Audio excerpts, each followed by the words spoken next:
Hey, it's Conrad Thompson. Just wanted to thank you for checking out the podcast here on YouTube. If you haven't already, please support our show. The fastest and easiest way to do so, just hit the subscribe button. It's free. And you might also want to hit the notifications bell so you're notified when new files are uploaded here to YouTube. The cool thing about this channel, we're not only uploading the entire episodes, we're also going to let you check out little bite-sized clips if you want to share it with the wrestling fan in your life. And we'd love to help you save some money. That's what I do by day. Hey, it's Conrad on Twitter. You can also find me at savewithconrad.com. And I'd be proud to help your family save some money with my family. It really is that simple. We're licensed in more than 40 states. And if you're a homeowner, it's not a matter of if we can save you money, it's a matter of how much. We routinely help our podcast listeners save $5, $6, $7, even $800 a month. And I'm talking to you if you've got credit card debt. We can help you get rid of it just like that. You don't need perfect credit either. Even credit scores in the 500s can be approved, and it's free to find out how much money you can save. It really is no cost, no obligation, and since we're licensed in more than 40 states, why wouldn't you do this? Maybe you're in a 30-year loan. If you are, you're overpaying your single biggest bill. We've recently helped some of our podcast listeners save more than $100,000 worth of unnecessary interest. Find out how much money you can save right now for free at savewithconrad.com. And thanks for listening to the podcast here on YouTube. Hey guys, it's the hardcore legend Mick Foley here, and I need to call a quick timeout, a brief timeout, because I wanted to tell your listeners what I have been telling Foley is Pod listeners for a while now about all the cool things happening over on adfreeshows.com. We kick off 2023 by going back to 1983 and the debut of the NWA US Heavyweight Championship, commonly referred to as the 10 Pounds of Silver, on an all-new edition of Title Chase. Overtime has just kind of worn out, and then Magnum TA told me himself that he finally just polished some of the rest of it out because it just had some little bit in the corners or whatever that had hung on, and so he just finished the job. Our book series continues, and this time we turn to Jim Crockett Promotions. CONRAD and David Crockett dive into Jim Crockett Jr.'s handwritten booking logs from January 1985. So tell us exactly what we're looking at here, the red books. All right, the red books, I have to tell you, are basically, and I'll hold one up. This is a calendar for a book for 1985. Yep. All right, in it, I'm just going to pull a page. Handwritten, the matches, and also the gross of the city, towns that we're in, the matchups. And this is the Bible. It was started with my father. On January 24th, Ad Free Shows is bringing you another premium watch-along event as we celebrate the 35-year anniversary of the very first Royal Rumble. And we're watching it live with the winner of that historic match, Hacksaw Jim Duggan. Oh, hey folks, I'm WWE Hall of Famer Hacksaw Jim Duggan from the Golden Age of Wrestling. And I'm celebrating the 35th anniversary of my win in the first ever Royal Rumble by watching this Royal Rumble on adfreeshows.com. Join me January 24th at 9 p.m. adfreeshows.com. Tough guy, first ever winner. Ho! That's just a small taste, a sampling, if you will, of what we have waiting for you. With 4 levels to choose from. 4. See for yourself why Ad-Free Shows is the best value in wrestling today. Sign up now, right now, at adfreeshows.com. Yeah.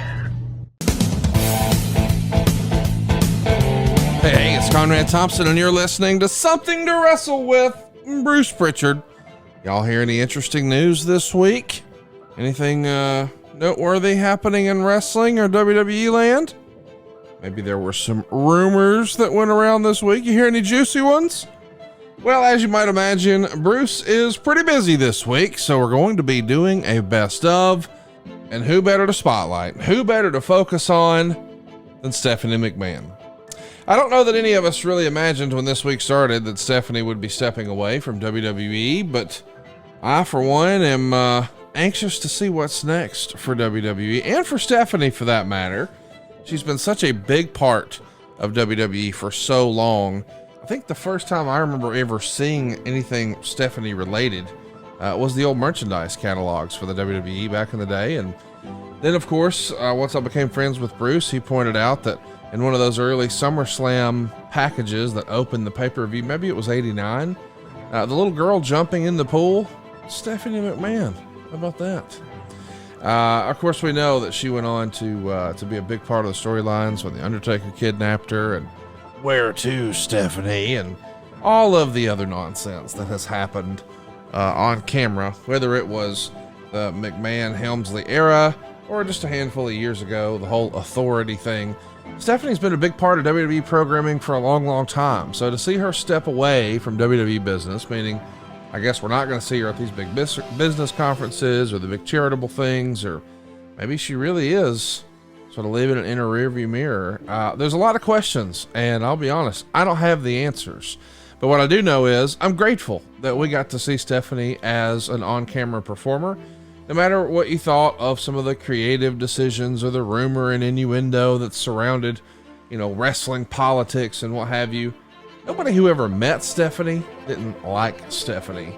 I personally have seen Stephanie go out of her way to be over the top to just regular folk, man. And, sometimes, what's that old cliche? Never meet your heroes. Well, I'm not here to say that Stephanie McMahon was necessarily my hero, but I think some of us have met a celebrity or famous person and had a less than experience. Nobody ever had a less than experience with Stephanie McMahon. And listen, man, I don't think any of us would be listening to this podcast without her family's contributions to wrestling and the WWF. So I'm pumped to see what's next for her and her family. And I know that things have been a little weird lately. I don't know what's next, but I know that today we're going to celebrate and highlight the great career in WWE that is Stephanie McMahon, through Bruce's own words in older episodes of Something to Wrestle with Bruce Prichard. Just so you know, we do plan to block off some time this weekend. Of course, we plan to record this week as well. But whenever we get an opportunity to go ahead and click record, we'll be sure to get it headed your way. Of course, you get all these shows early and ad-free over at adfreeshows.com. But with that in mind, let's let the good times roll and celebrate some of the great moments from Something to Wrestle, featuring Stephanie McMahon. She was around the McMahon household as you're over there booking and working in Vince's dining room and out by the pool. She's a constant there, is she not? Yeah, pretty much. You got the kids after school, at least on her part.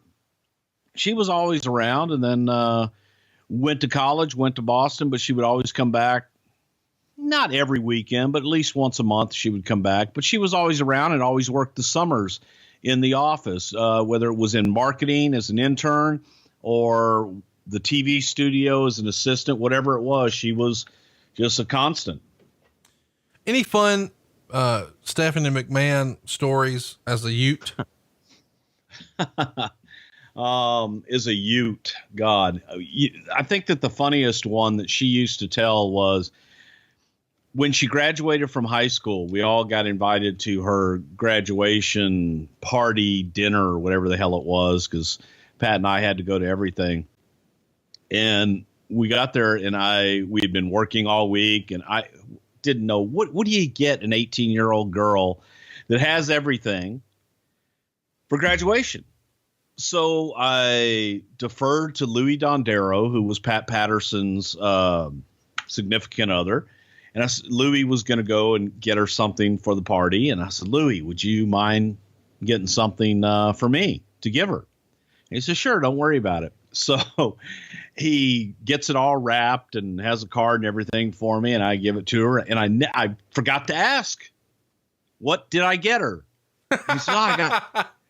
So she opens it and she looks at it. She goes, oh, wow, this is just beautiful, Bruce. Thank you so much. And I'm looking at it. And I'm like, what the hell is it? And it was an ankle bracelet. And I'm like, that just sounds kind of creepy to me. And sure enough, she said to me later, she goes, I don't know. She goes, this very sweet gift, but it's kind of weird coming from Uncle Bruce, this ankle bracelet. Well, confession time. I said, I had Louis get it. She goes, okay, that makes more sense. So she felt better once she knew Louie picked it out for her and everything. But Vince and I, man, when she was in high school, we used to go to her high school basketball games, and we would sit in the stands in the bleachers with our books, and we would book and write TV and stuff until Stephanie got on the court and played. And then we'd look up and watch her play and then go back to working. And that's where you guys came up with ideas like Shinja and Duke, the dumpster Drose, and Teal Hopper, right? No. We came up better shit than that, I'm sure. Knuckleball Schwartz. Abe Knuckleball Schwartz. I'm sure that was thought of at a fucking sporting event. God. What type of a sports dad was Vince McMahon? I feel like he's having a meltdown on the sidelines. No, he was one of those that was very reserved, and he would watch and he would quietly cheer her on, but he wasn't what you would expect. Come on, Stephanie, get in there. God damn it. Nail her. Get that bitch. Hey, ref, that's a fucking foul. No, he was much more reserved than that. He just got to say it under his breath. That was a goddamn foul. She ought to fucking foul that bitch. Elbow her in the titty. Oh, God. What? Oh my gosh. What was he? Get aggressive, damn it. Did he understand basketball? More than I did. I don't, but they bounced the ball around. They threw it in the circle on the board at the end of the court. I just know you don't know shit about real sports. And, he famously, and we talked about this in the archives, his favorite football players were Wahoo McDaniel and Ernie Ladd, which is just hysterical to me. So let's talk about when she starts working with the company full time. After graduation, does she start sitting in on meetings, or how does Vince introduce her into the fold? What are her roles? What do you remember about her coming up there? And were you a little nervous about there being another McMahon there? And we know how that story ends. Chat me up. Well, during this time, I was a lot more on the talent relation end of things, and I wasn't doing as much creative. I definitely remember though, Stephanie coming in and Vince having her sit in on creative and try to learn every aspect of the business. And contrary to popular belief, from my knowledge, the first person to suggest Stephanie being on camera was goddamn Jim Cornette. He said, what the fuck is this goddamn big titty Demi Moore looking fucking bitch walking around the goddamn house? We don't have her on camera. And Cornette thought that she would be perfect and thought she was, she was good looking. Put her ass on TV. She's a McMahon, exploit the name. And so it was Jim Cornette the first time I ever heard it. And I said, man, that's going to be one you're going to have to get past the old man and the salted in the shell Shane. Salted in the shell?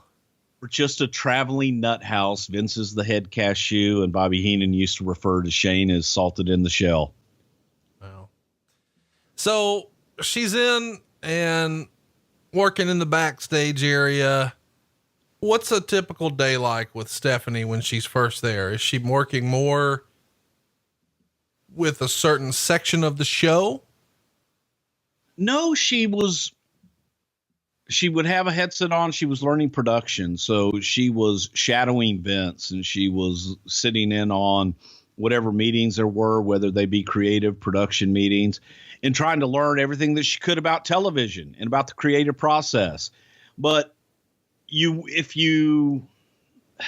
was like a fly on the wall. She's very, very quiet and didn't say a whole lot, man. She just sat there, listened, and took a lot of notes.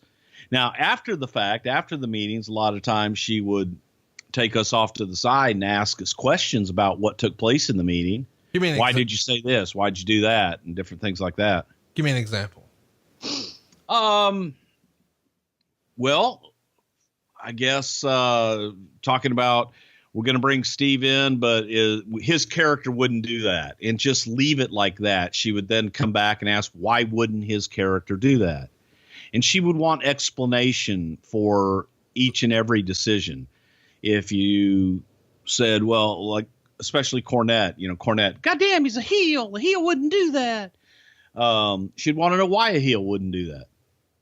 So she was interested in learning the psychology of wrestling. Yes.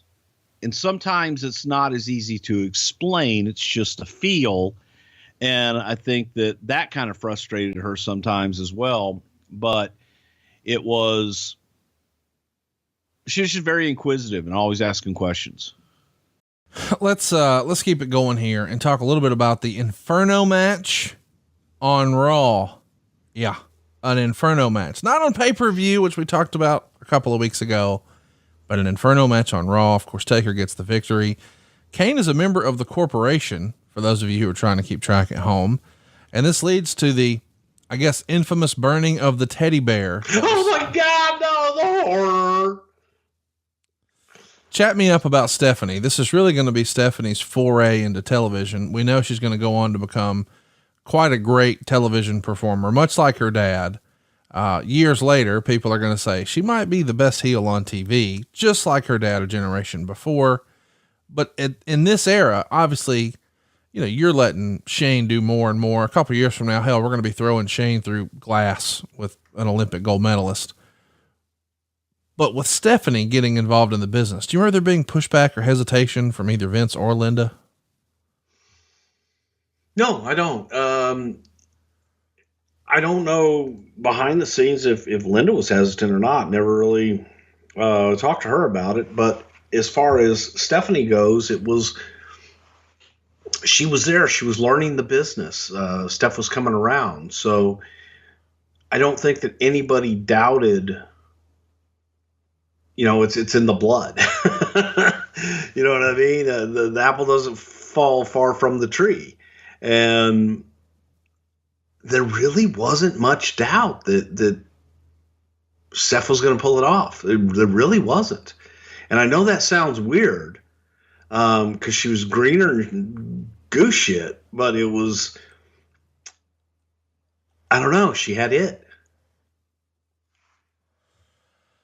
Talk to me a little bit about who would have been pushing for that. I think there's the story that someone backstage says, well, look at her. She's beautiful. We got to put her on TV.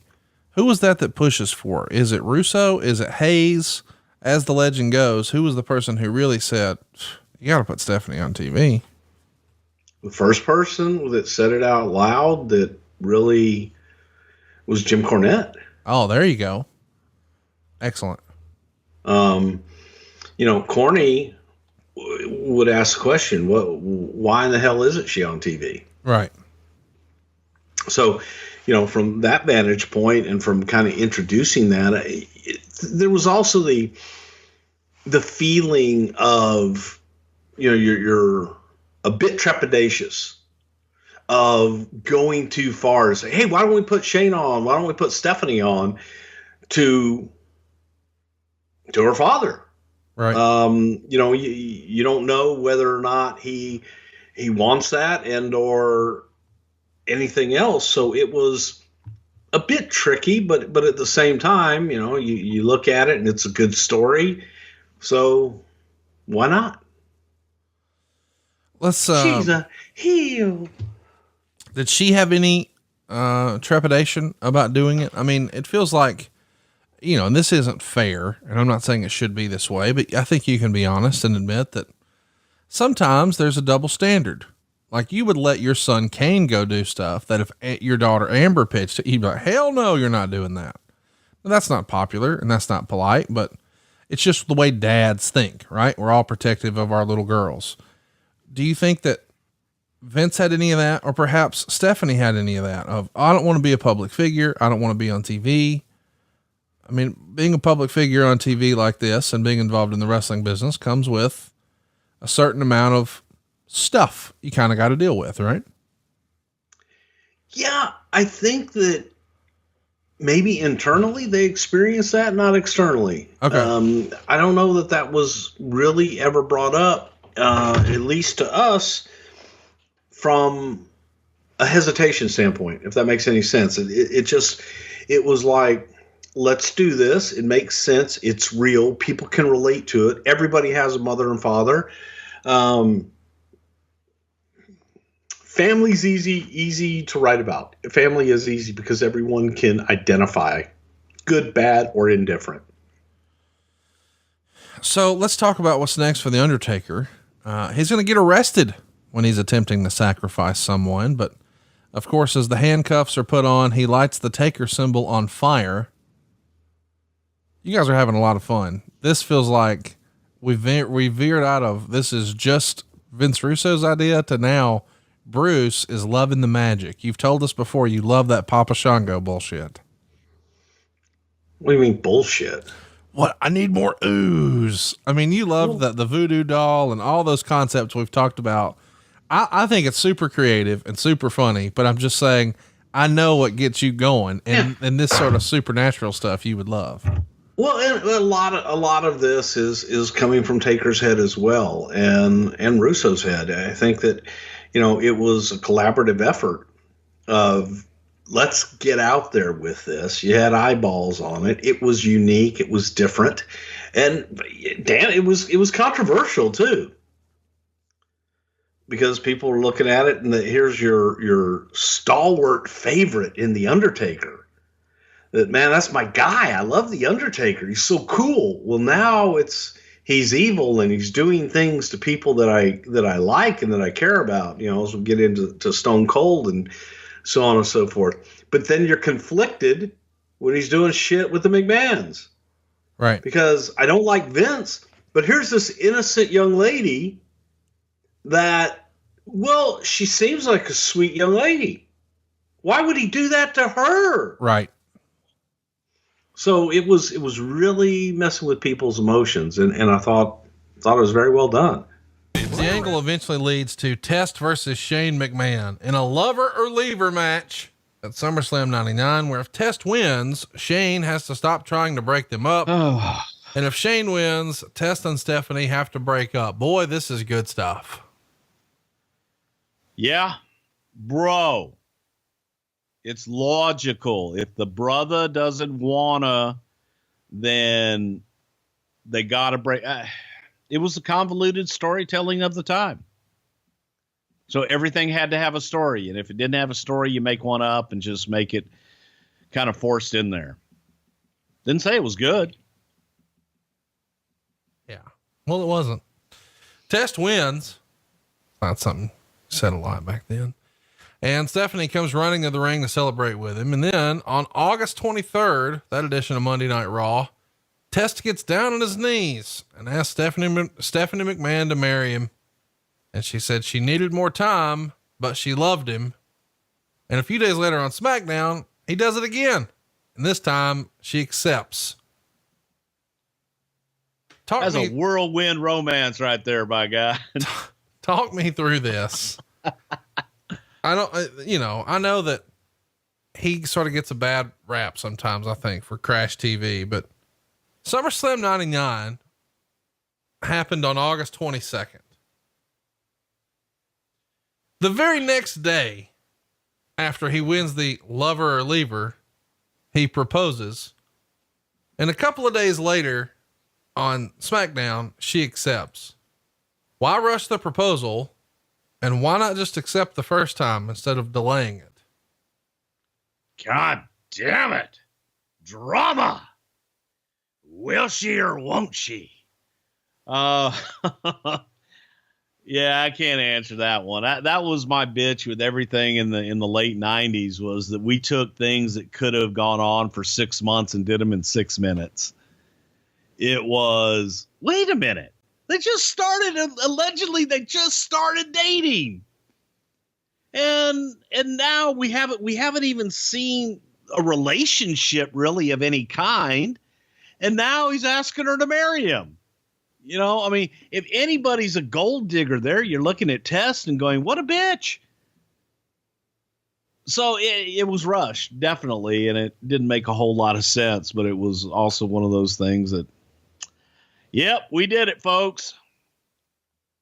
As if that wasn't enough, you guys announced that the wedding is going to take place on October 11th at the Georgia Dome, because why the fuck wouldn't they get married on Monday night? Like, I know everybody I know got married on Monday night on TV, right?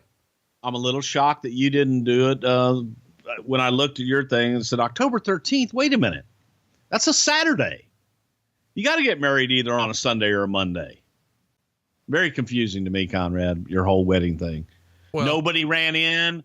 Nobody cried. There was no drama. Well, hang on. Nobody went in the pool. You said nobody cried, but you know that's not true. Oh, that's right. Rick was crying when he got there. Like Rick showed up and was crying, for fuck's sake. Rick left because we ran out of tissue. Chat me up here. You're hot shotting the wedding too. Did you guys already know when you have the proposal and then you plan the wedding and you announce that the wedding is going to happen? Did you already know what the end game was? Or at this point, are we're going to get there and figure it out, pal? Well, I think, again, there's two different opinions here. One is Russo said he had an idea of what he wanted to do. And then Vince McMahon's idea was he just wanted to get it over with. And Vince wasn't buying Test. He didn't like it. He agreed to it to see what would happen, but then he saw it and did it and changed his mind. So he's the boss. He gets to change his mind. And from Vince McMahon's point of view, it was, I want to get this over with and be done with it. And we got to move on and change it up a little bit. Oh man. All right. Well, the angle eventually leads to Test versus Shane McMahon in a lover or leaver match at SummerSlam 99, where if Test wins, Shane has to stop trying to break them up. And if Shane wins, Test and Stephanie have to break up. Boy, this is good stuff. Yeah, bro.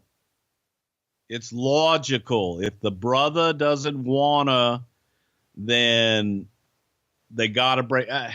It was the convoluted storytelling of the time.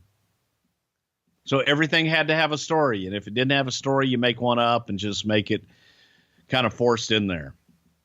Didn't say it was good. Yeah. Well, it wasn't. Test wins. Not something said a lot back then. And Stephanie comes running to the ring to celebrate with him. And then on August 23rd, that edition of Monday Night Raw, Test gets down on his knees and asks Stephanie McMahon to marry him. And she said she needed more time, but she loved him. And a few days later on SmackDown, he does it again. And this time she accepts. That's a whirlwind romance right there, by God. Talk me through this. I know that he sort of gets a bad rap sometimes, I think, for Crash TV, but SummerSlam 99 happened on August 22nd.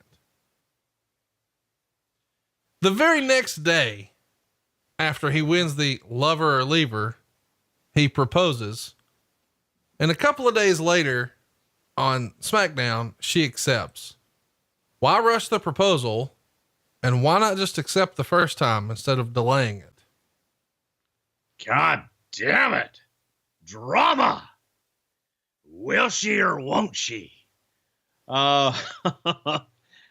Yeah, I can't answer that one. That was my bitch with everything in the late 90s, was that we took things that could have gone on for 6 months and did them in 6 minutes. It was, wait a minute. They just started, allegedly they just started dating. And now we haven't even seen a relationship really of any kind. And now he's asking her to marry him. You know, I mean, if anybody's a gold digger there, you're looking at Test and going, what a bitch. So it was rushed, definitely. And it didn't make a whole lot of sense, but it was also one of those things that, yep, we did it, folks. As if that wasn't enough, you guys announced that the wedding is going to take place on October 11th at the Georgia Dome, because why the fuck wouldn't they get married on Monday night? Like, I know everybody I know got married on Monday night on TV, right? I'm a little shocked that you didn't do it. When I looked at your thing and said October 13th, wait a minute. That's a Saturday. You got to get married either on a Sunday or a Monday. Very confusing to me, Conrad, your whole wedding thing. Well, nobody ran in. Nobody cried. There was no drama. Well, hang on. Nobody went in the pool. You said nobody cried, but you know that's not true. Oh, that's right. Rick was crying when he got there. Like Rick showed up and was crying, for fuck's sake. Rick left because we ran out of tissue. Chat me up here. You're hot shotting the wedding too. Did you guys already know when you have the proposal and then you plan the wedding and you announce that the wedding is going to happen? Did you already know what the end game was? Or at this point, we're going to get there and figure it out, pal? Well, I think, again, there's two different opinions here. One is Russo said he had an idea of what he wanted to do. And then Vince McMahon's idea was he just wanted to get it over with. And Vince wasn't buying test. He didn't like it. He agreed to it to see what would happen, but then he saw it and did it and changed his mind. So he's the boss. He gets to change his mind. And from Vince McMahon's point of view, it was, I want to get this over with and be done with it. And we got to move on and change it up a little bit. Oh man. Well, on September 27th, you guys asked Stephanie and Tess to go shopping for wedding tuxes, but Tess seems a little bored. He wants to shop for lingerie instead. Well, when you went shopping for wedding dresses or in tuxes, were you bored? No. Okay. Well, Tess was. Yeah. I don't know. Just that part doesn't feel as much like Vince Russo. It feels more like Stephanie. God damn it. He wants to see those puppies. Get my daughter in some lingerie. Stat. Oh, what the hell? He's holding up one of those goddamn butt floss things. That's just nasty. What the fuck? There's nothing covering the behind. I need coverage. I don't Thongs disgusted Vince. Are you serious? Yeah. Well, why did you guys get so many thong shots? Oh, Kevin Dunn liked it. I think everybody liked it. Well, yeah, except Vince, but yeah, it goes up in there. God, yeah. Does Vince a Dookie on there? If there's Dookie on there, he's dating the wrong kind of girl. Man, I just love talking to you guys about Chili Sleep. I am sleeping better than ever, and I know I'm enjoying a better quality of life, all because I get a good night's sleep. I got to give you guys a peek behind the curtain. A few years ago, pre-Chili Sleep, I was sleeping like 5, maybe 6, sometimes 7, but very rarely 7 hours a night. But that wasn't even continuous sleep. I was fussing with the covers, fighting with the pillows. I was up and down, tossing and turning. I was trying to get comfortable. I had a ceiling fan in my bedroom. I would crank down that AC. I would kick a leg out from underneath the covers. I was doing whatever I could to not be hot because I knew I slept better when I was cool. Well, it turns out I was right. Science tells us the best way to achieve and maintain consistent deep sleep is by lowering our core body temperature. You see, temperature-controlled sleep prepares your muscles after a hard day's work, and it improves your cognitive function, so you always start your day feeling sharp and alert. Now, Sleep Me is the new home for Chili Sleep. Sleep Me is bringing you the same great sleep that Chili Sleep offered, but under a new name. Chili Sleep makes the coldest and most comfortable sleep systems available. They create the environment that meets your body's natural need for lower core temperatures, promoting deep, more restorative sleep. Chili Sleep makes the Ooler, the Cube, and the Doc Pro sleep system. All three are water-based, temperature-controlled mattress toppers. Let me explain. They fit over your existing mattress, and they provide you your ideal sleep temperature.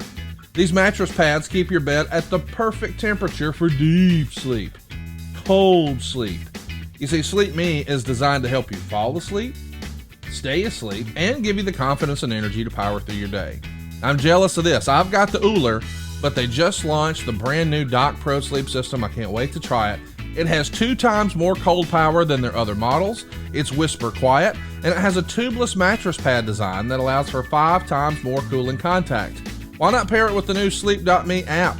That's going to give you think of it as almost like a smart thermostat for your phone. My wife has her side of the bed automated. She wants to climb into a warm bed, but she wants to drop that temperature as she starts to fall asleep so she doesn't get all hot and sweaty and she gets that deep sleep. But then she has her side of the bed automatically set to warm her up, to wake her up. How about that for sleep scheduling? Head on over to sleep.me/wrestle to learn more and save 25% off the purchase of any new Doc Pro, Cube, or Ooler sleep system. This offer is available exclusively for Something to Wrestle with listeners, and it's only for a limited time, y'all. That's sleep, SLEEP.me/wrestle to take advantage of our exclusive discounts and wake up feeling refreshed every day. Well, let's talk about something that was not taken out. The November 29th Raw, pretty famous episode here. This is the episode where Test and Stephanie were supposed to get married. DX would come to the ring and Triple H would explain how Vince has made this situation personal, and he's threatening to beat McMahon within an inch of his life at Armageddon. And he also says there's not going to be a wedding tonight. And of course that brings out Vince, who says there's nothing I won't do to protect my family. And he promised that he would have Triple H's blood on his hands at Armageddon. And as a gift, he gave Test a match with Triple H. Of course, Test is going to be his son-in-law at the end of the night. And he says no one would be involved in the wedding but family, and that he would fire anyone who interfered. And we also see a scene from the previous night's Las Vegas bachelorette party for Stephanie McMahon. Of course, Mae Young and the fabulous Moolah are there wishing the bride well. And we also see Carlos the electrician entertain the ladies before Mae and Moolah take him away. And then we see a guy bring in champagne to Stephanie, which I guess in storyline, this fellow was in cahoots with Triple H, and maybe he put something in her drink. And later in the show, we would see Test beat Triple H, and Vince was wearing a Vince McMahon mask, and he's the referee. And he's totally favoring Triple H. Eventually, as you can imagine, Test is going to come off the top, and Vince is going to fast count him. Triple H tells police that Vince had violated his order, that he couldn't come within 50 feet of him. The cops are going to check on it, but the Stooges, Patterson and Briscoe, say, nope, Vince was in the bathroom the whole time. Just stand right here. You can smell it. It's real life. After the match, more of the party is shown. And then we see backstage Hunter demanding that Vince be arrested. And as the cops are questioning him, he is of course denying it all. We see the bridesmaids preparing for the wedding, and now it's finally time. Test is here with his entrance music. He's not announced as Andrew Martin, of course. He's Test, and he's marrying Stephanie McMahon, by God. And when they do the old speak now or forever hold your peace bit, Triple H comes out, surprise, and it shows a video of Stephanie passed out and doing the whole quickie wedding drive-through at the chapel in Vegas. It's a Little White Chapel. It was the same place that I got married, and Jim Ross got married, and some other guy, Michael Jordan, I think, got married there. And Britney Spears, I think. Really? So anyway, in this drive-through, Triple H, as Stephanie is there passed out, answers for her, and they announce her as man and wife. And then as the show's going off the air, Triple H says they've consummated the marriage many times. And you see, the Jurassic Park face of Stephanie McMahon as she's letting out a big roar. Interesting little angle. One of the most famous in Raw history. It does really, really well. Raw gets a 5.98 that night. Nitro gets a 3.04. Really pretty remarkable. What do you remember about this angle? It certainly is one that people are still talking about today. Well, I think it was the swerve that no one saw coming with Triple H and Stephanie. So I think that from that vantage point, it worked out great. And Little White Chapel was, I think it started out almost is that rib, is that joke, is, oh, goddamn, have just go through the drive-through wedding. And it's like, okay, that's cool. Jim Ross and I both highly recommended it because it's where we got married, and it just became a thing. But I thought it was pulled off beautifully, especially from the standpoint of the shock factor. No one saw it coming ahead of time. No one knew that we'd gone out to Vegas to go out and do that shit. And to that degree, it worked very well. No, it definitely did. And people are still talking about it. So clearly you guys were on to something. Let me ask, what's your favorite wedding angle in wrestling history? Do you have one? Actually, I have a couple, and that was Eric Bischoff on SmackDown with Billy and Chuck. Yep. because it was just, again, no one saw that one coming, and it was completely out of the blue. There was that, and then I also loved the one with Kane coming up through the ring with Lita. Was another great spot that just, you knew it was going to happen, and it was just so absurd the way it happened. It all worked out well. Weddings are good. Usually. Usually. Inside Edition on November 30th is doing a feature on this wedding, as if the whole thing is a shoot, which is just tremendous. I mean, Inside Edition is a work. Get out of here. What's going on in their real lives? Triple H and Stephanie here. Stephanie is working with creative, and she's shadowing Vince at the time, and Triple H is with China. Nope. Talking about real life. What's Stephanie doing in her real life? She was working in the office with Vince and creative. I don't understand what the question. Does she have a boyfriend? Is she dating? Is she in a relationship? Yeah, she had a boyfriend. During this time, we're in 1999. She had a boyfriend all the way until roughly 2001. Yeah, 2001, because it was the 2000. I got to think parties of how I remember meeting them and stuff. But yeah, she had a boyfriend, best of my knowledge. What do you remember about that boyfriend? What can you tell us about him? Dude, I only met a couple of her boyfriends a couple of times, and they were all nice guys. The last one before Triple H was, I think he was a baseball player, but just a real quiet, nice guy. And the other one, I think, guy she was dating during this time was somebody from high school and somebody that she had known for a while. But she always had, they were always real nice. I didn't think anything of it. Was there ever discussion with Vince about, my daughter will, we hear a lot of people say things like, my kids will never be in the business. I'd never let my son in the business, or I won't let my daughter do what I do, or whatever. Was there ever any sort of, obviously they followed him into the business here, but is he sort of drawing the line at, God damn it, she's not allowed to date any of the boys or whatever? Yeah, I think that was understood. I'm pretty sure. I know that I used to paint pictures to Vince about like the nastiest, most disgusting thing that you could possibly imagine, no matter what it was. You'd see somebody on the street homeless go, what if she brought that guy home? Things like that. But wrestler was not even in the equation. I think that Vince had made it pretty clear that he didn't want her dating any of the boys. Ladies and gentlemen, today's episode is brought to you by Blue Chew. We're coming to you from the Blue Chew studios, and the nights are getting longer, but the breeze isn't the only thing that's getting stiff. Come on, you know the deal. Guys, we all know confidence can take you far in life, but that's especially true in the bedroom when it's time to step up to the plate, and that's where Blue Chew comes in.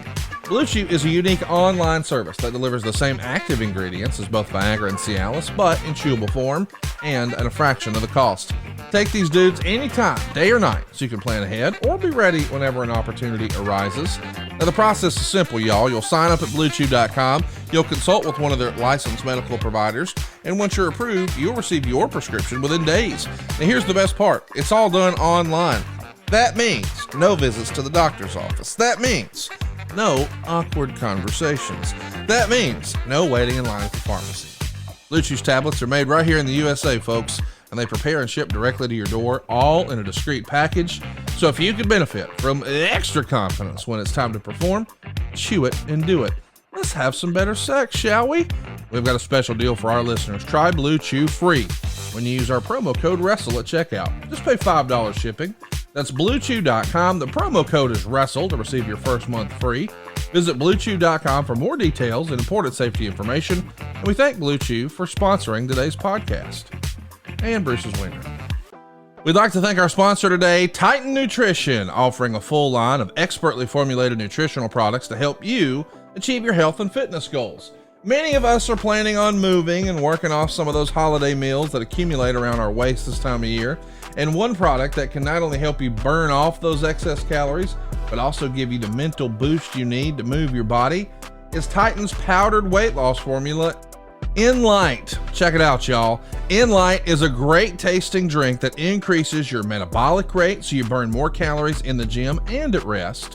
It also contains healthy fiber, which is great for gut health and keeps cravings away between meals. While it has plenty of caffeine to substitute your coffee, Enlight also has a nootropic or smart drug complex to help you focus. It also lifts your mood, and check this out, even increases your productivity. Enlight comes in 6 amazing flavors that can be easily mixed and taken on the go. Find it at titannutrition.net and save 10% off. Plus, get free shipping when you use the promo code WRESTLE at checkout. That's titannutrition.net. Use the promo code WRESTLE to save 10% and get free shipping. That's titannutrition.net, promo code WRESTLE. When does the real life relationship start to happen? Well, and again, I was talking to somebody today trying to figure out the timeline. Nobody knows the timeline, except for Hunter and Steph. No one really knows the timeline. I can tell you, I can go back the 2000 New Year's 2000 big party at Vince's house, and Stephanie was there with her boyfriend and what have you, really nice guy, and so on and so forth. That went on through WrestleMania 2000 that year, and then you really didn't hear too much about her and her boyfriend at that time. So let's fast forward to January of 2001. And Jerry Briscoe and I have this thing that we used to sit back and you watch people. I'm a people watcher. I like to just kind of observe things. We used to see 2 people hanging out together and catch them on the road sometimes, hanging out together, and you'd go, oh boy, that's going to turn into a couple right there. And we used to have a term for it. It actually was Vince's term.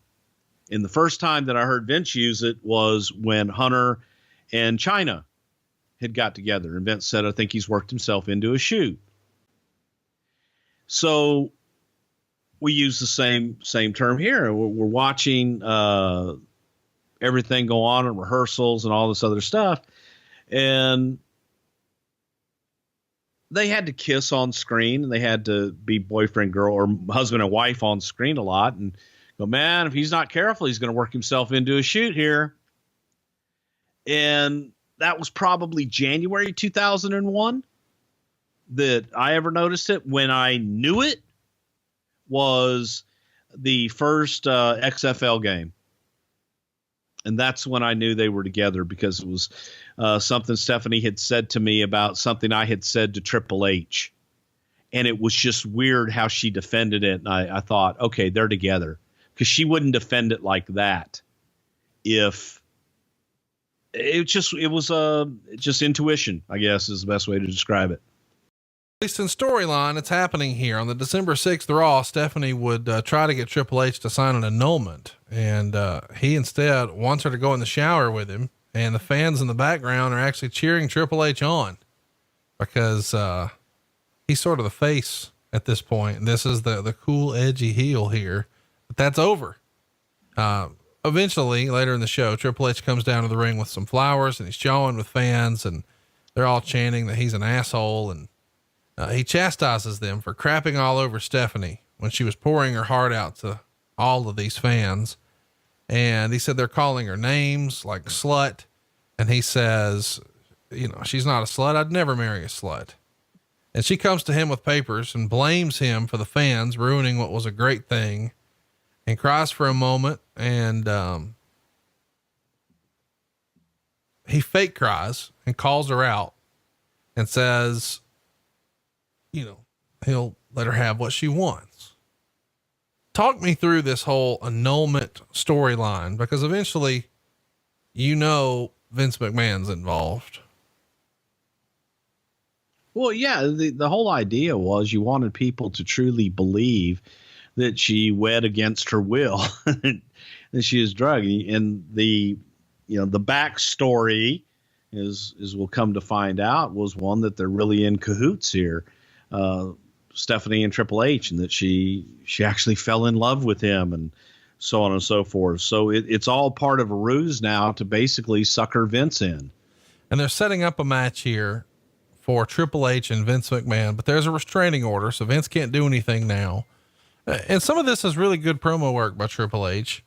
But as we get ready to build towards this a few days later on SmackDown, Test apologizes to Stephanie. Stephanie gives him back the ring. They both cried, and they're about to kiss when Triple H has X-Pac do a run-in. And at the Armageddon pay-per-view, it finally happens. Triple H and Vince McMahon wrestle. And at the end of the match, Triple H gets a pipe, but then puts the pipe down and grabs the sledgehammer. There's a couple of low blows back and forth. Eventually, Stephanie's in there, and Triple H is teasing that he's going to hit Stephanie with the sledgehammer. But then he drops the sledgehammer, and then they hug and kiss to end the show. And what do you know? It looks like Stephanie, who's been portrayed as this damsel in distress, the good girl for all these months, is now making a heel turn. This is all Vince and Triple H doing this? Yep. Ship off the old block. God damn it. She's a natural heel. It's worth mentioning the next night, Raw crushes in the ratings. So even though we're sort of poking fun at this, man, it was over here. Overall, Raw is going to double Nitro in every head-to-head quarter except the main event, doing a 6.1 rating. Nitro is going to fall to a 2.82 rating. So it's incredible. On that show, Vince is in the ring calling out Triple H and calling him a rapist and a coward. Triple H's music hits, but instead it's Stephanie wearing leather pants. And she talks about bashing his brains in with a sledgehammer. And, she says, like it or not, we're married. And it's always been about Vince, even at the expense of his own family. And she loved Andrew, but did not want to get married. Fans start to call her a bitch. And she says she's not daddy's little girl anymore. She's going to do things her way. And it feels damn good.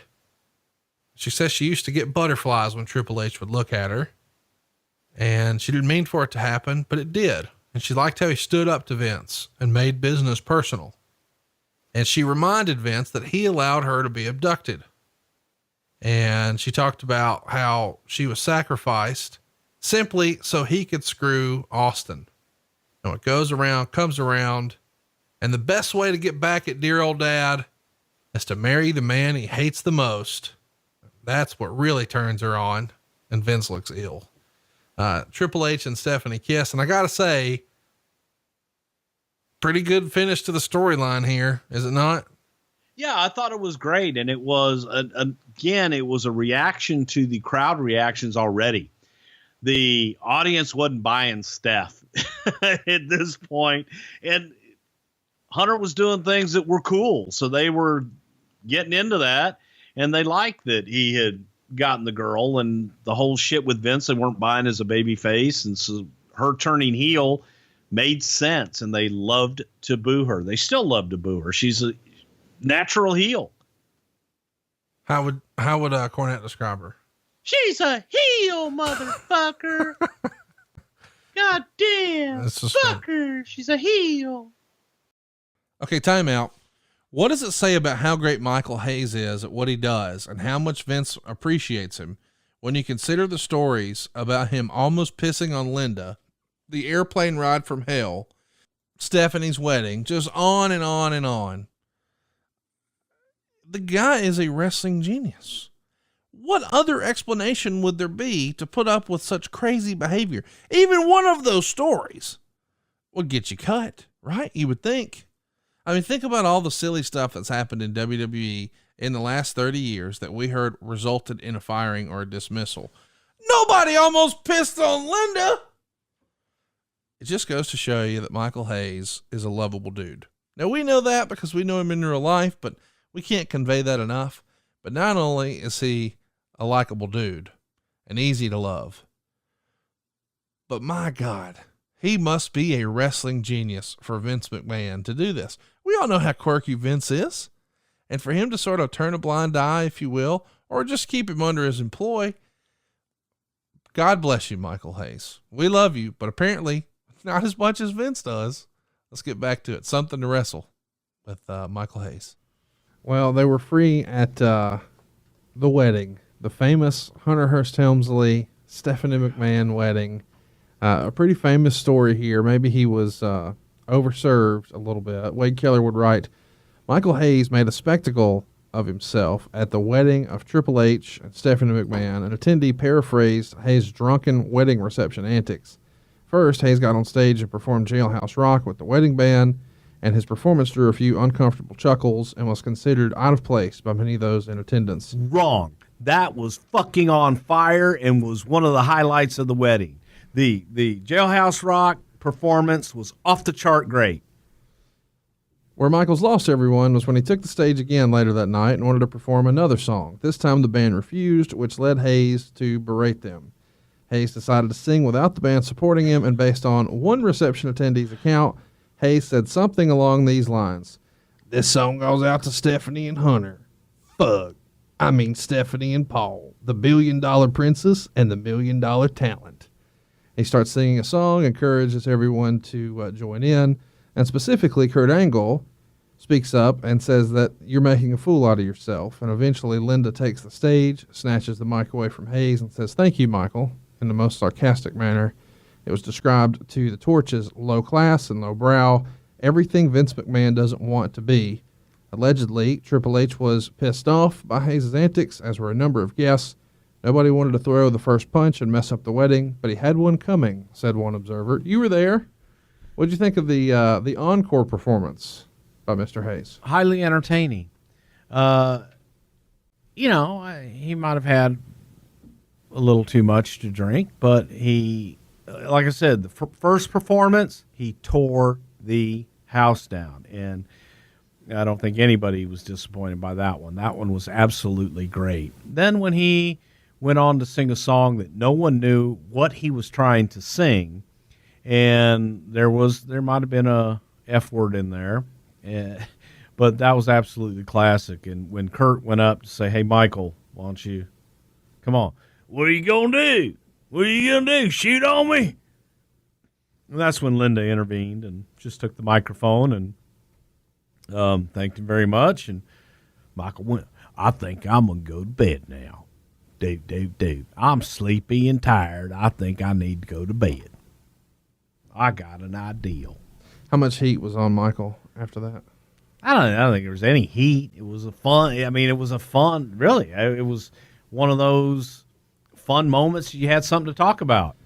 Go ahead and tell the story that Brian Gerwitz told at one of our New York shows a few years ago, where Stephanie's pregnant and everybody's sort of talking about, all the crazy antics that Michael Hayes has had over the years. And Brian raised the question, what would Michael Hayes have to do in order to get fired? And he went through some of these crazy antics where he almost peed on Linda. He maybe showed out a little bit, had a little too much to drink, overindulged at the wedding. And he sort of, Brian made up a song, maybe a Beyonce song. I think Beyonce's was All the Single Ladies, and Michael Hayes had a different one. Little stupid baby, something like that. Oh, you little stupid baby. Yeah, it was. The idea being, I'm going to jog your memory here a little bit. Brian said, he would do an impression of Michael Hayes, and he would say, that baby don't know shit. Stupid fucking baby. Can't walk and talk. Who'd that baby ever beat? Yeah, that little baby ain't done shit. And then he broke into all stupid babies. You're a stupid baby. Yeah, we had fun with that. Talk about Brian and Michael's relationship. Brian Gewirtz was the lead writer of Raw, extremely talented. Brian listens to our show, so shout out to Brian. Yeah, you just butchered his story, by the way. I know I did. I teed it up as good as I could. Yeah, but you know what? It's just come to a show sometime. Well, I guess we're out of shows. Yeah, so. well, it happens. But no, they had Brian was Raw and Michael was SmackDown. Dude. So it was kind of a love-hate relationship, and it was one of those that Michael being from the South, Brian being from New York City, it was a bit of a culture clash as well. And they had a lot of fun together. But there was a ton of mutual respect for one another. But it was fun to listen to the interaction. Is Brian learned an awful lot about the South, and Michael learned an awful lot about the North. Hey guys, I'm pumped to brag about a brand new sponsor here on the program, and is a personal friend of mine for many, many years. I'm talking to you about Camper Max, specializing in max discounted pricing on travel trailers and fifth wheel RVs that can be delivered anywhere in the lower 48. That's right, from your office, your cell phone, or your couch. Click or call and find out how easy it is to start enjoying that RVing lifestyle. Now, how easy is it?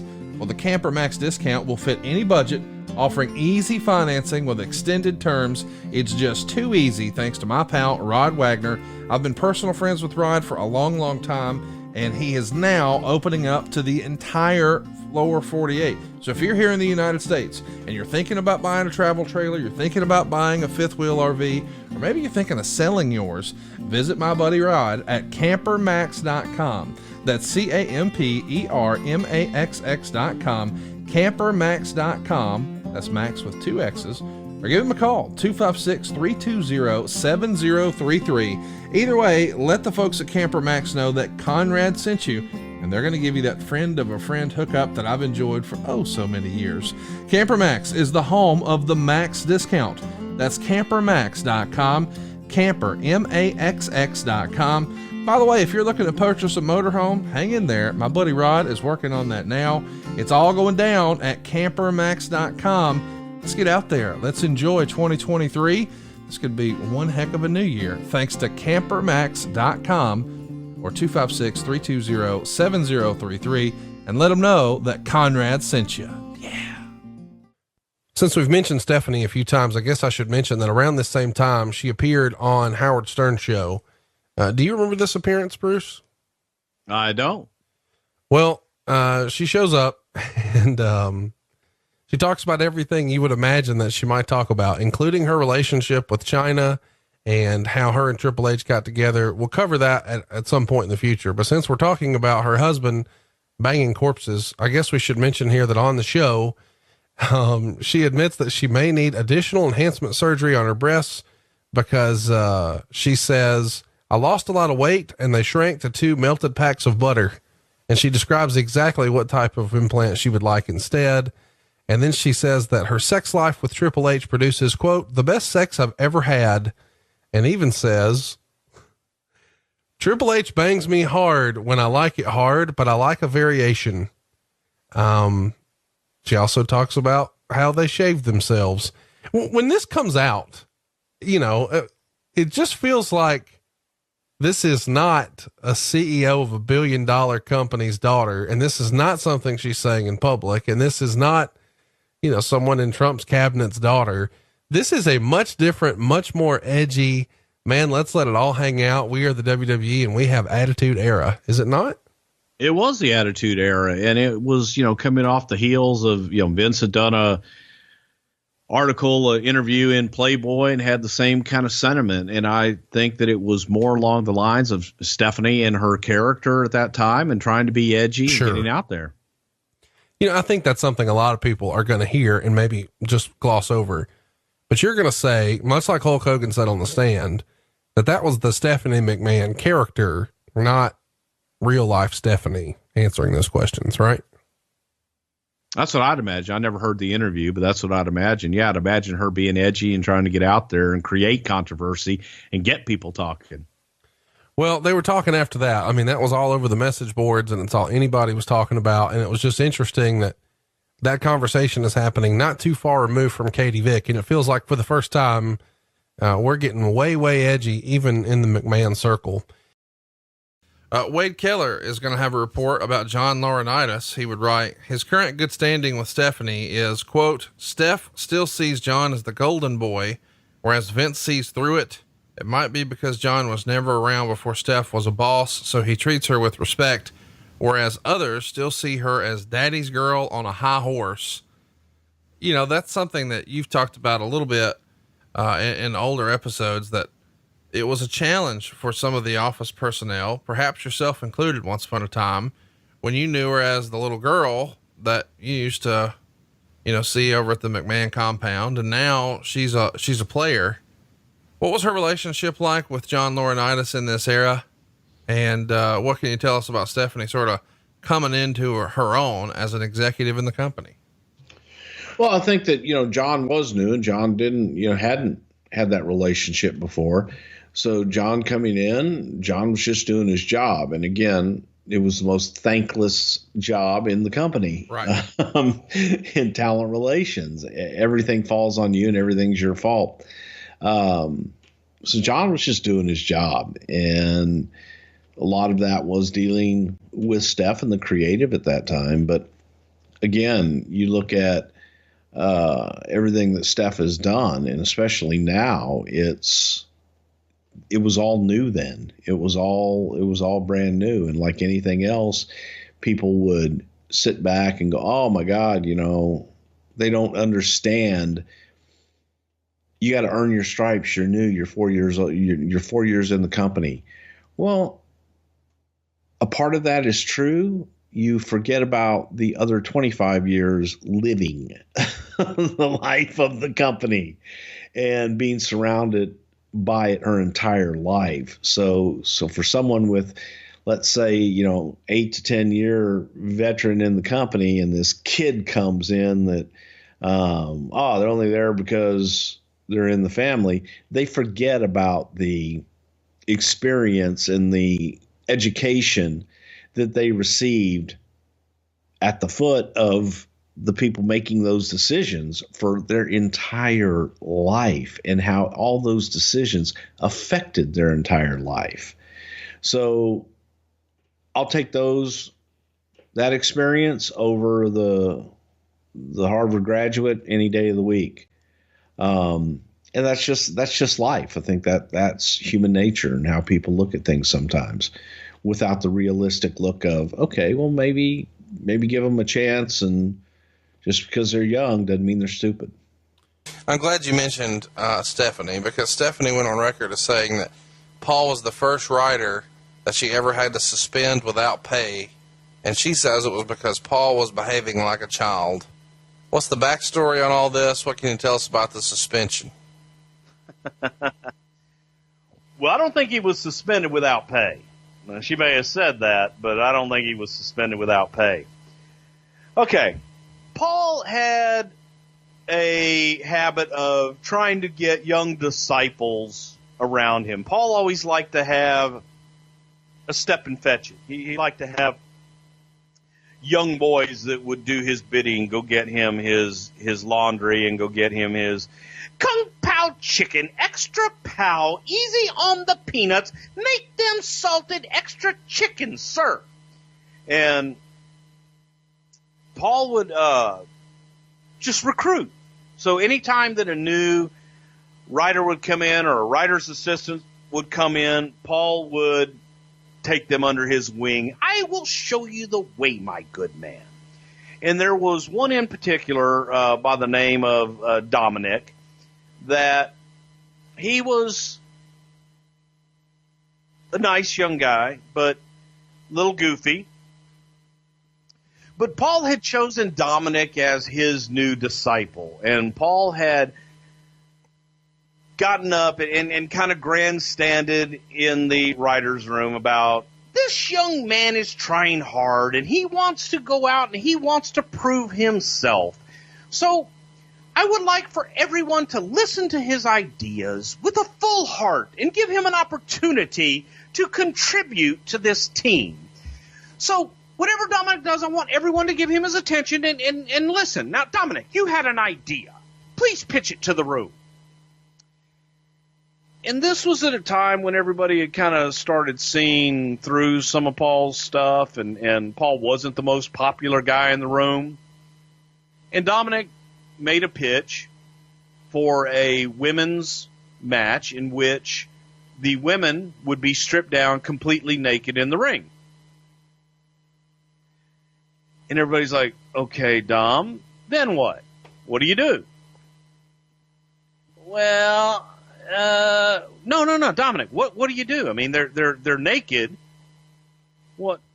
You can't have naked women. Nah, man, they got nip covers. And when he said nip covers, that just everybody in the room blew a gasket, especially Brian Gewirtz. Well, Heyman took this situation and, of course, blows up and starts cutting a promo on Brian for disrespecting Dominic and disrespecting these young writers who are trying to be a part of this team and trying to pitch ideas, but yet you make fun of them. And Brian fired back on Paul. And when they did, it was kind of like two umpires or an umpire and a ball player when they bump chests.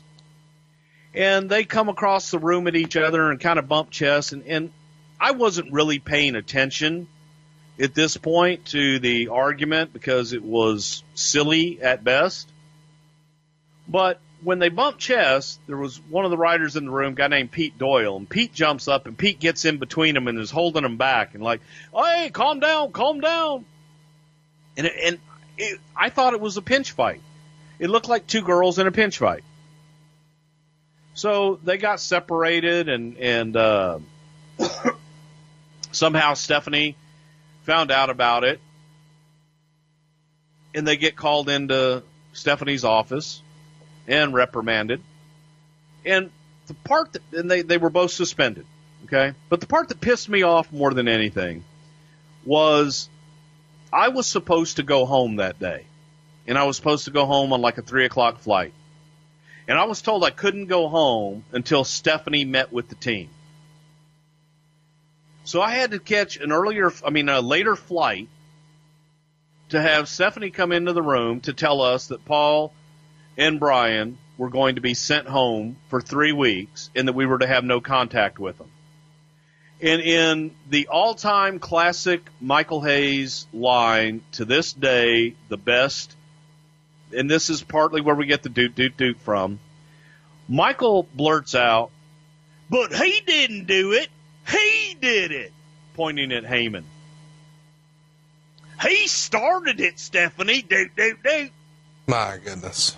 And the whole room was like, it was like you were in third grade. And he started the fight.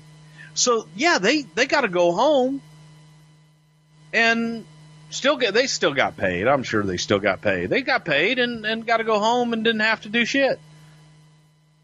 Is this around the same time that the phone call story happens, the conference call story? The conference call story happened during the suspension time. And Paul was the phone call story, folks, for those of you who don't know what the hell we're talking about. We would have conference calls over the weekend where you would dial into a number and then you had a code, you dial into the code, and everybody gets on a conference call. So when you get on the call, you had to announce your name. So it would say Bruce has just joined the conference. CONRAD has just joined the conference. Vince has just joined the conference.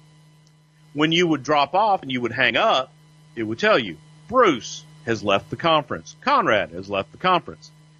So we're having a conference call on this Saturday. This is during the time that Paul was suspended from the company. And we used the same conference call number because it was only us that had that number. And we're in the middle of a creative meeting, and all of a sudden we hear a burp. Has left the conference. There was no name. So Vince says, roll call. Who's here? Who was that? Who dropped off? Roll call. Everybody, I'm here. Everyone was there. But someone had been on and had left the conference.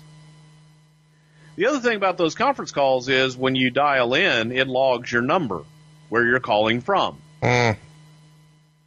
The call came from a Scarsdale residence that was traced back to last name Heyman.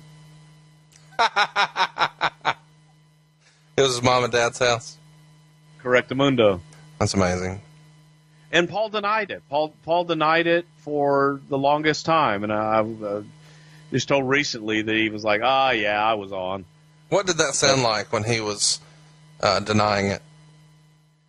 I was not on the phone, sir. It was not me. That's Paul, great. it got traced back to your parents' house. It was not me, sir. But Paul, it went back to your parents' house. Not it. Well, let's talk about why Paul was removed. Stephanie has said that Paul wasn't effective on the writing team for whatever reason, and I find that hard to believe. But Paul has said that, he wasn't maybe mature enough to be in that environment at the time. I guess, he could be pretty vocal and pretty opinionated and had a hard time, I guess the right word is assimilating. Can you speak to why you think he was removed and why Stephanie would go so far as to say he wasn't effective? Yeah, because Paul had everybody else doing the work for him. Paul would shoot out ideas and talk about, the big picture, and then kind of pawn it off to Dave Lagana or Pants or whoever else was working under him at the time, and have them come back with a show. And he would push it off so late. He didn't meet deadlines. He would be late for Vince meetings. It was a combination of things that Paul was almost begging to get off of the team and begging to just be a talent and not have to worry about writing the show from week to week, because writing the show from week to week also came with heat. The boys, if they weren't being used, they're coming back to you and they're saying, hey, why aren't you using me? Why aren't you doing this? So he wasn't being heralded as the genius and the savior at this time, and it just wasn't working. And the rest of the team members were starting to complain, and you could see through it. Stephanie saw through it. You mentioned Lagana and Pants. Have you already talked about Paul's disciples? Yes. And would you list them all? I mean, as being Pants and Lagana and Dominic?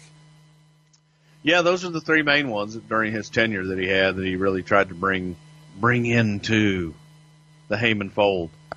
Describe exactly what that means in your opinion. How did he get these guys on board?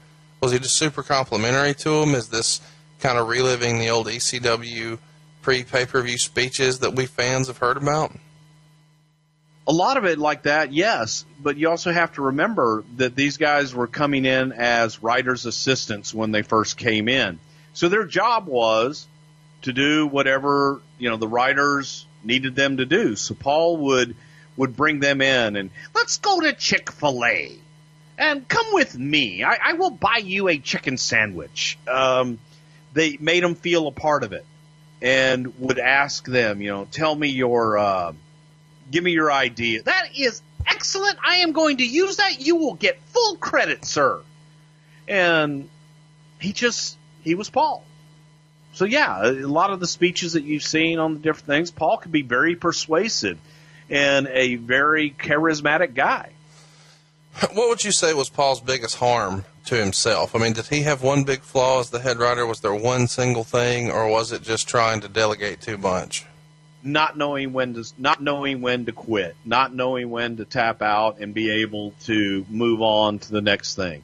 Accept a decision and move on. Like it or don't like it, just be able to accept it and move on and make it the best you can. If Paul didn't like an idea, he wouldn't work hard to make it successful. You can probably tell by looking at me, there's one thing you can trust my opinion on, and that's where the good food is. And let me tell you, it's at jimmysfamousseafood.com. But here's what you might not know. A lot of the boys in the WWE and AEW locker room get all of their meal prep done by Jimmy's Famous Seafood in Baltimore. That's real, y'all. If you have never been to the website, you got to go check it out for yourself right now. It's jimmysfamousseafood.com. Maybe you're trying to eat better in the new year. Maybe you're trying to make better, healthier choices. Maybe you're looking to eat more protein and eat less carbs, or just watch your caloric intake. Jimmy's Famous Seafood can help you do all of that. But what I loved, especially this past holiday season, buddy, they got the best crab cakes in the world. Now, I've known that for years, which is why I haven't ordered a crab cake, not at Jimmy's, in years, because I know I'm going to be disappointed. Seriously, no one will argue Jimmy's has the best crab cakes. They have the best crab balls. They have the best crab soup. They have the best chowders and oysters and signature steaks. You can even get their great desserts and gluten-free items, all delivered directly to your door. If you've never done this before, let me explain. Whenever you order high-quality food like this, man, what eats you alive is the cost of the shipping. Because this is fresh seafood, right? You don't want it to take a week to get to you. So you need it to get to you pretty quickly, right? That is costly. But what if it was free? You heard me. You can go to jimmysfamousseafood.com and use our promo code WRESTLE and get it shipped to you for free. Just make sure you order more than $125 worth and you are good to go. That's it. jimmysfamousseafood.com is shipping food nationwide. Using the promo code WRESTLE, you'll get it for free.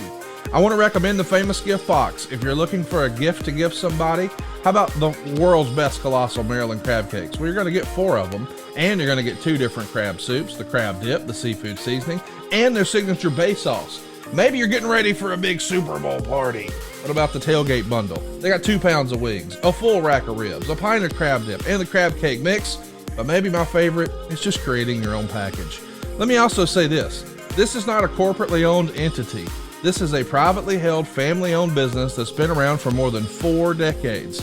The folks who are running this place now grew up in this building. This was their house and their restaurant. It was a true family business, and now they just continue to expand and get bigger and better every single year.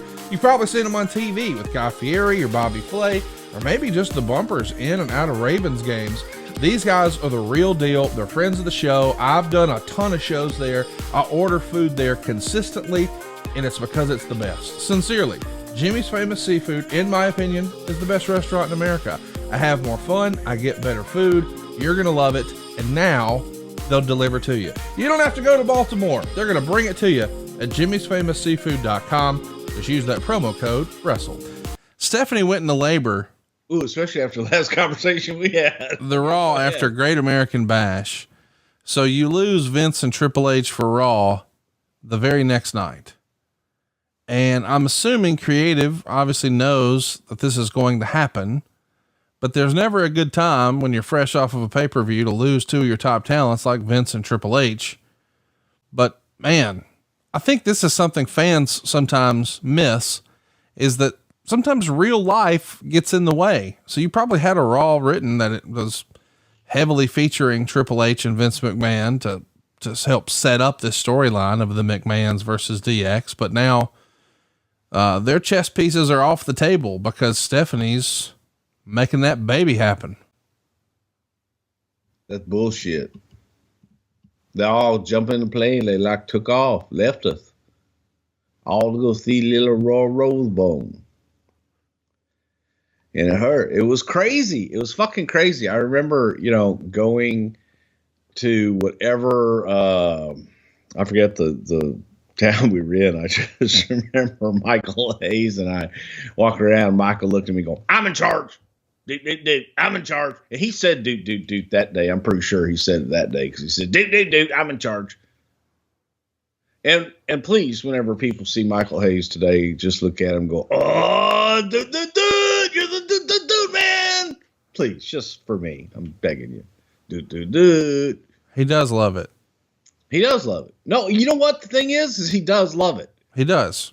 Yeah, I know. It's his favorite. Dude, man. Todd Grisham is going to announce on Raw that Stephanie gave birth to a baby girl named Aurora Rose. Who made the call to announce that on Raw? Is that something that, obviously Vince approved that, right? There's no way they're just arbitrarily spilling the beans, but is there a discussion to not do that and maybe keep it private? Because that is something that other families have chosen over the years. Yeah, I'm pretty sure that was Vince's call that, if she has a baby, we can announce it on TV and go from there. And that didn't go over real well with Vince. What did he say? So, fuck that. To quote him. And I answered his question, but I also got Steph and I informed her what happened. Well, it double backfired because then Vince chewed her out and then chewed me out. And then I get chewed out by both of them at the same time. And I don't know if I could have handled it in a different way. I was just put in some really shitty situations. I think that because of my relationship with Vince over the years, that I would speak to him in a way, let's see how I phrase this right, that I could get away with, that other people couldn't speak to him like. Yeah. I could say, fuck that. Anybody else to say that would be very disrespectful. Right. However, I do feel that Steph looked at that I was disrespecting not only her father, but the chairman of the company. And it's important to mention in all of this, you're doing that as someone who's worked with him for more than 20 years. Correct. And when we say work with, we mean once upon a time, there wasn't a Titan Towers, and there wasn't a shareholder meeting, and there wasn't 12 pay-per-views a year, and this wasn't a $1 billion company, and there weren't 2 writing staffs. It was 3 dudes sitting around a pool in Connecticut. Hey, what about this? Exactly. So I had that relationship with Vince. I don't think Vince ever took it as disrespectful. But I also, again, hey, devil's advocate, hindsight being 20/20, being able to step back and look at it. I can see where Stephanie was right saying, hey, when you say that in front of other people, they don't know your relationship with Vince of 22 plus years. That's a fair criticism. So when they hear you say it, then that makes right. Yeah, they feel justified in saying it. Right. So she's right in that regard.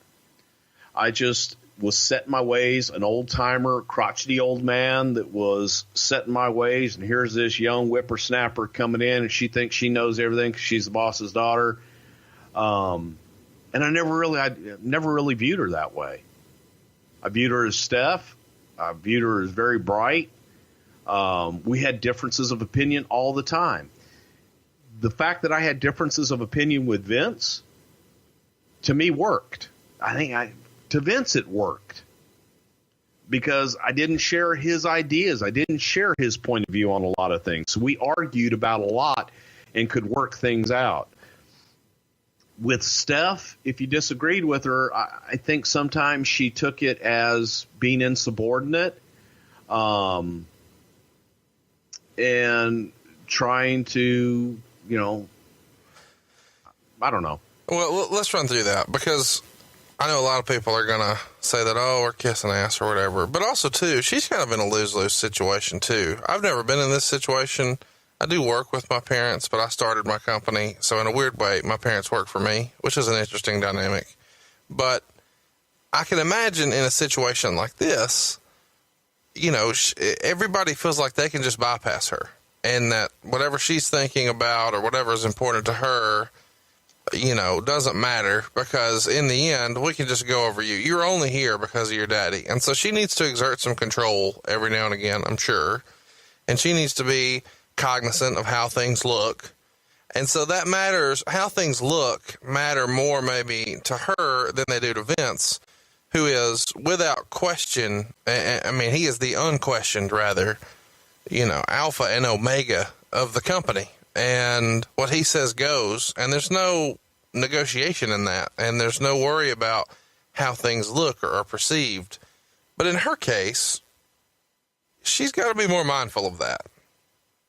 Very true. And that's fair because people look at her as she's only here because of this or that. And we don't have to really, and you better watch out for her and blah, blah, blah. And I'm sure she had to deal with some of that, but where people were just dismissive of her talents and just assume that she can contribute nothing simply because her last name was McMahon. So instead of her being smarter and better at this because her last name is McMahon, on some level, she's viewed as being more inept and inadequate because she's only here because she's a McMahon. Not saying that she is. I'm just saying that's certainly a line of thinking.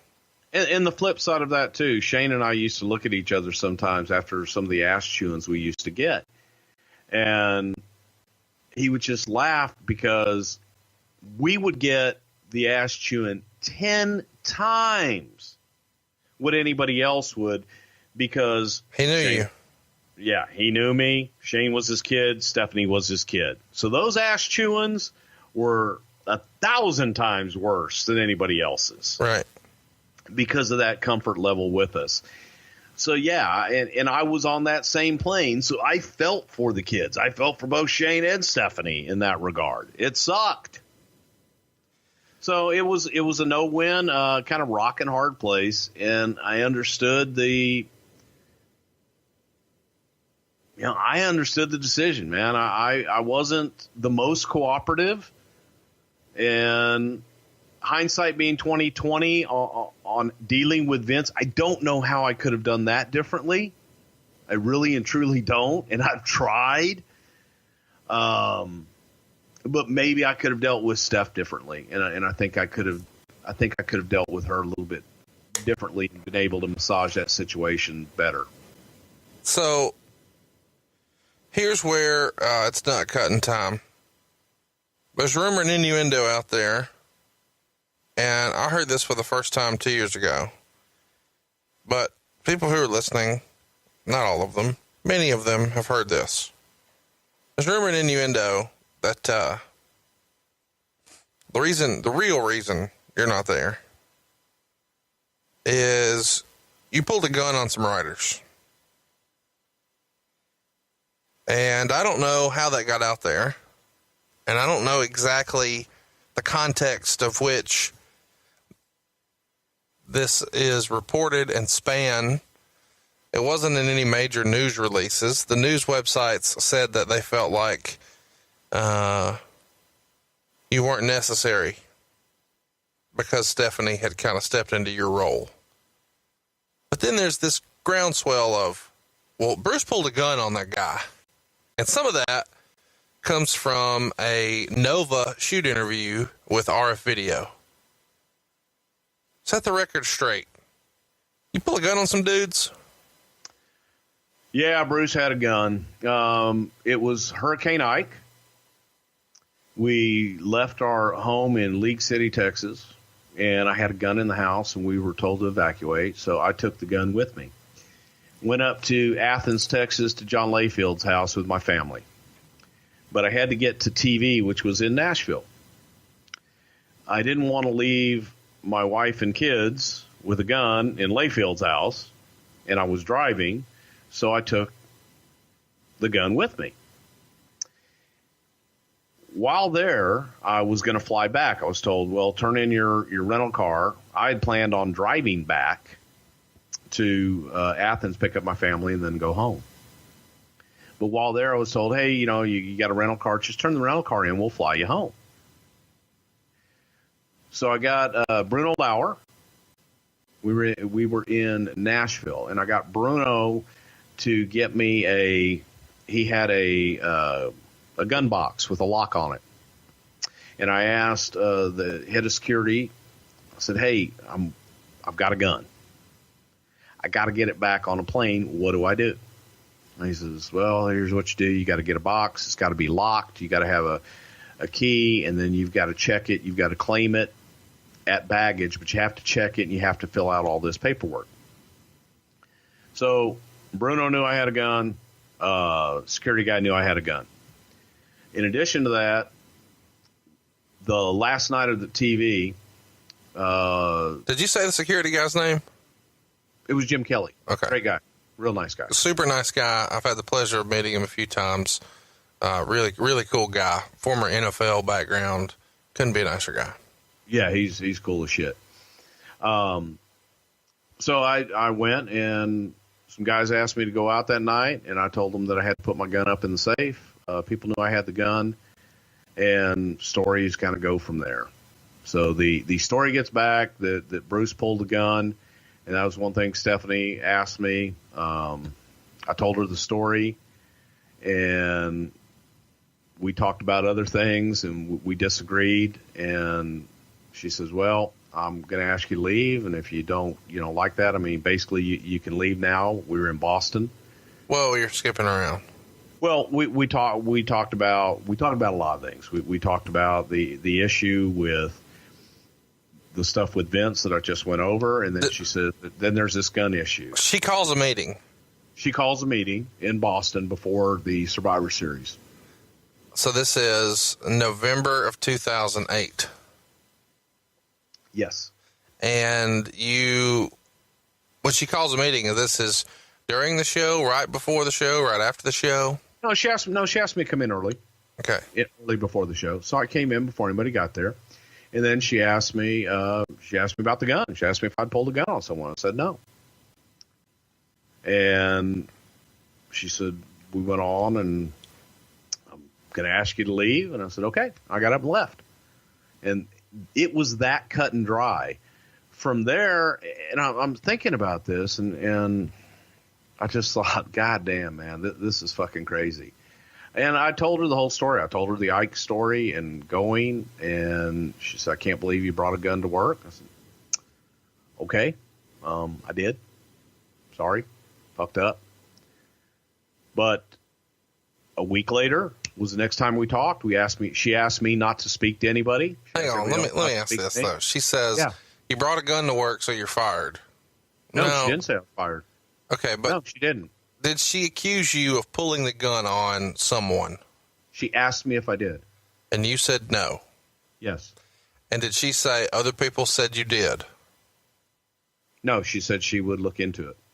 Okay. She said that she asked me to leave. So I left, and she asked me not to speak to anybody, and asked everyone not to speak to me. Who else was in the room when this happens? No one. Just me and Steph. Who's outside? Somebody. It's not just you two guys off in the corner. There's somebody nearby. No, it's me and Stephanie in the room by ourselves, and Hunter was outside. Okay. Where's Vince? He wasn't there. Did you see Vince at all that day? Nope. When had you most recently talked to Vince before this meeting? Probably the week before. Had you been on vacation for the 2 weeks leading up to this? Yes, as a matter of fact, I think I had. The only reason I know that is because it comes out on WrestlingInc.com. As reported earlier, WWE released Bruce Prichard on Monday. He had been with the company for 22 years, with the exception of a brief time period. His firing was a Stephanie McMahon call. As noted last night, Prichard was not at TV the past 2 weeks, and people were told he was on vacation. Stephanie had been negative on Prichard in recent years, as she saw him as Vince McMahon's biggest yes man. She's buried him in the past, sometimes in front of others at creative meetings, believing he was not paying attention and or giving non-committal answers.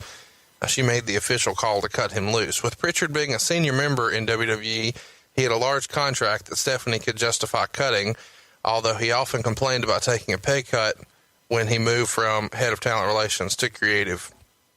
In the past, he was an important member of the creative team, but not so much in recent months. He had largely lost contact with Vince. He was supposed to attend meetings at WWE's headquarters in Stamford, Connecticut 2 weeks every month, but more recently it was more like 2 days every 8 to 10 weeks. The creative team was not giving a reason regarding his dismissal from the company. Bruce Prichard is the brother of Tom Prichard, who currently works with WWE's developmental talents in Tampa, Florida. Bruce Prichard has had numerous drug problems in the past, which caused him to miss job promotions in the company as a result. He was supposed to land the head of television role. Producer Kevin Dunn ended up taking. Since 2004, WWE required Prichard to take urine tests once per week. Regarding his future, it wouldn't be surprising to see Prichard wind up in TNA. He is close to TNA wrestler Jeff Jarrett, since both of their wives have battled cancer. Prichard was quite upset when Jarrett's wife Jill passed away last year as a result of the disease, to the point that some people were worried about him. Prichard was a major supporter of Undertaker and John Bradshaw Layfield. In fact, Prichard is listed as one of the VPs of JBL's company. So let's poke that up right fast. Were you taking drug tests once a week? No, but I did take random drug tests, yeah. What prompted that? The rumor and innuendo that I took a lot of drugs. Did anybody? No, and just to be clear on that, that was actually a suggestion of mine. I said, okay, hang on, guys. If you're going to accuse me of doing drugs and having a drug issue, test me. Fucking test me. So is somebody ratting you out? Is somebody saying they saw you passed out at a hotel, or you're, asleep at the wheel, or you're hey man, I had my fair share of partying. I had my fair share of times where I was fucked up. but wasn't fucked up when I was at work. And again, rumor and innuendo. So when they go, Bruce, you partying too much. Hey, if you think I'm partying too much, if you think I'm doing drugs, test me. And show me one test ever that I've ever failed, because you can't. I never have, ever. I've never been to rehab for drugs, alcohol, anything else, and I've never failed a drug test, ever. And you've never been arrested for drugs? Never been arrested for drugs. Brother Love liked to smoke weed and drink. True? Oh, yeah. Bruce loved to smoke dope and... Fuck yeah. Anything else? Did you do too many somas once upon a time like so many other wrestlers we've heard in the past? I used to take somas too, yeah. You take somas, you take painkillers, you take Valium. But I like to come down because I'm always up here all the time, so I like to take something to relax. But in your perspective, you never had an issue with any of those prescriptions? Anybody who takes recreational drugs will tell you, no, they never had a problem with any of that. In my mind, no, I never did. And no, I never went to rehab. And no, again, I never failed a drug test either. Did you feel like you were ever... And they were all observed, too. Who would look at that willy for you? Oh, they would have someone come into the room with you. Who was the hog? Who's the hog watcher? No, you had to go. You had to go in, and they had like someone from the drug testing thing. Oh, okay. You had to drop your pants to your knees, and then pee. Pull your shirt up. I kid you not, man. You had to pull your shirt up to your chest, drop your pants, and pee. It says in here that you were supposed to go 2 weeks every month to Stanford, but you kind of slacked on that. Is that a fair criticism? Well, especially no, that's not a fair criticism.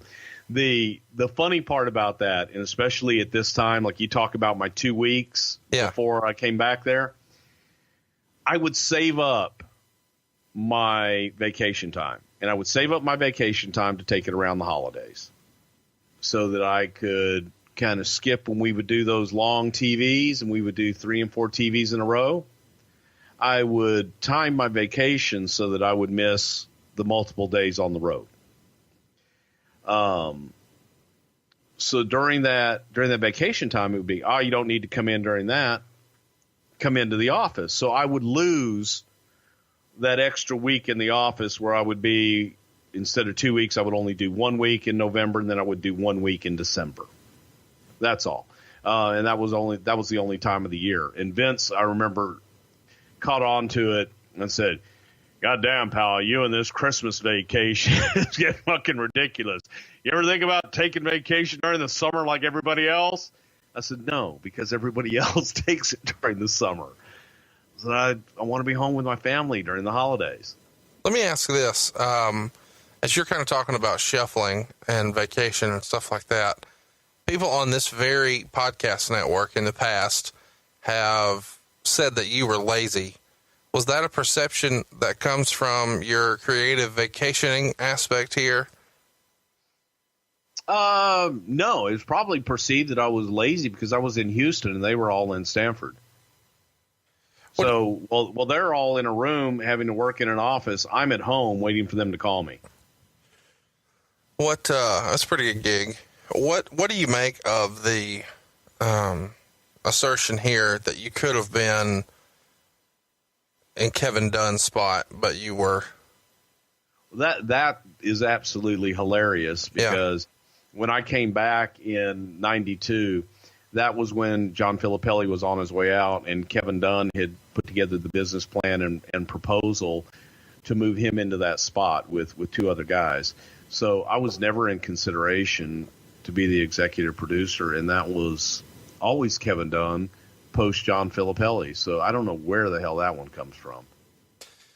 Nova, in his shoot interview and this report here, both attributed to Stephanie, both have a narrative that you were a Vince McMahon yes man.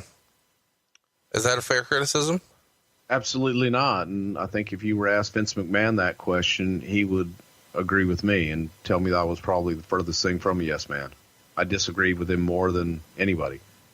This says in here, she's buried him in the past, sometimes in front of others at creative team meetings for not paying attention and or giving non-committal answers. Do you remember her trying to embarrass you in a meeting like that? No, I really don't. So that's just somebody freestyling some bullshit? Yeah, I think so. So when you get... Oh, this is worth mentioning. It says that you had kind of fallen out of favor with Vince. Did you go through a period where you and Vince weren't getting along and weren't speaking regular? In the 90s, yes. But not here? No, not at this point, no. So in 2008, we're in November, Survivor Series in Boston. Triple H is outside the door. When you walk out the door after she said, I'm going to ask you to leave, this is before the pay-per-view starts. Do you speak to Triple H as you exit the room? I said goodbye, yeah. Is there any sort of thank you or take care? Or Absolutely no, nothing. And you don't speak to anyone else and you just leave? I just left, yep. Walked out the door, got a taxi, went to the airport. Can't believe this is real, but Wooo Wings, your very own virtual restaurant concept, is now open, and fans can enjoy the legendary flavors and world championship wings by ordering with their Uber Eats or Postmates app. Wooo Wings is now open in Nashville, San Antonio, Jacksonville, as well as Huntsville and Tuscaloosa, right here in Alabama. Many more locations coming soon. As a virtual restaurant, Wooo Wings is looking to partner with existing restaurants in major metro areas. Tell your favorite sports bar or local restaurant you want Wooo Wings in your town, and to visit RicFlairWings.com for more information on how to become a partner. But if you're in Nashville, San Antonio, Jacksonville, Huntsville, or Tuscaloosa, hop on your Uber Eats or Postmates app and look for Wooo Wings and try the only chicken wings worthy of carrying the name of the 16-time world heavyweight champion, Wooo Wings. Be sure to check out RicFlairWings.com to become a partner.